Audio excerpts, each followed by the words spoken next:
size that bird. Welcome back, viewers. So, as you can see from the title, who are my favourite motivators and why? I don't know where I'm going. Oh, wow, there's a lake over it. Sweet, didn't know there was a lake over it. Yeah, there you go. Sweet. So weed. Sweet. What's going to be again?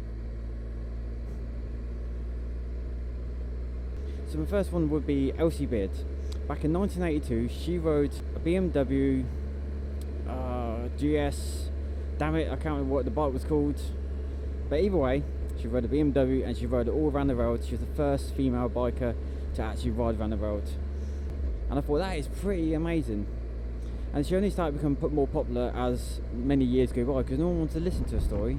And I thought it's quite sad because I'm only just finding out about a couple of years ago.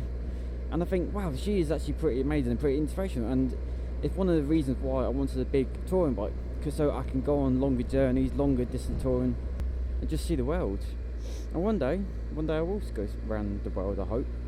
If I don't, then, no biggie. It's just about, enjoying what actually life has got to offer. Oh, I smell bacon. This is nice. Very nice. So my second would be Charlie Bowman and Emi Beard, and their 3 tours: long way up, long way down, and a long way round, or whichever order that was in. I mean, actually I admire them because they doing something that not many people get a chance to do. Well, from what I know of, I mean, it'd be something that I would love to do in the future when, I don't know, whatever happens, I suppose. But it would be quite nice to look back on and think, wow, I actually did that.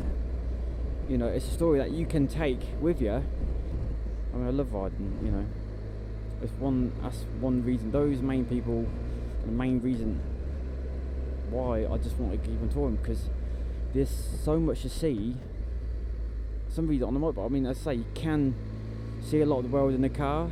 You've got more luggage space, you can just load up and everything else. But I think something about being on a motorbike, being free, there's no strap down, you just put your tent on the back, load up food, luggage, and whatever you fancy, or you get food when you're out, whichever reason. But with Emi Beard, I love the book. If you ever get a chance to read the book, read it. Absolutely phenomenal, and I highly recommend it.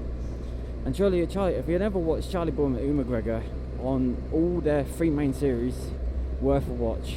I say they're absolutely amazing. And you can look back and you think, wow, you know what? I'm going to get a motorbike and try to do the same. And I highly recommend it, even if you're touring by yourself, going to Scotland, or you live in America, or you live in Europe. Every single road you go on, it seems to be a new adventure.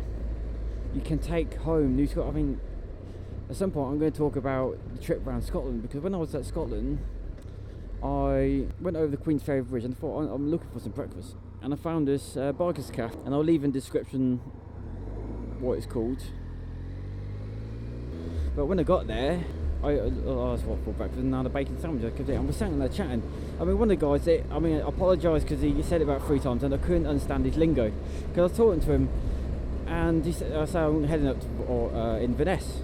And he said, well, you can go this way, and in his Scottish accent. And he said it 3 times. I think he was getting a bit annoyed. He said, can't you stand my lingo? I said, no, I'm sorry, I can't. And this is what the adventure is. You're taking it back with you because it's fun. And we're chatting. They're talking about midges. They're talking about size of midges. Both there's 3 people there, and they were both all laughing. The lady was looking at me, shaking it. And I thought, I'm just sitting there, smiling away. Don't know what they're saying, but it was absolutely fun, absolutely hilarious. I even bumped into the guy who actually his daughter lives in Northampton, and he's up Scotland writing stories. And I thought, fantastic, and you get to take that back with you.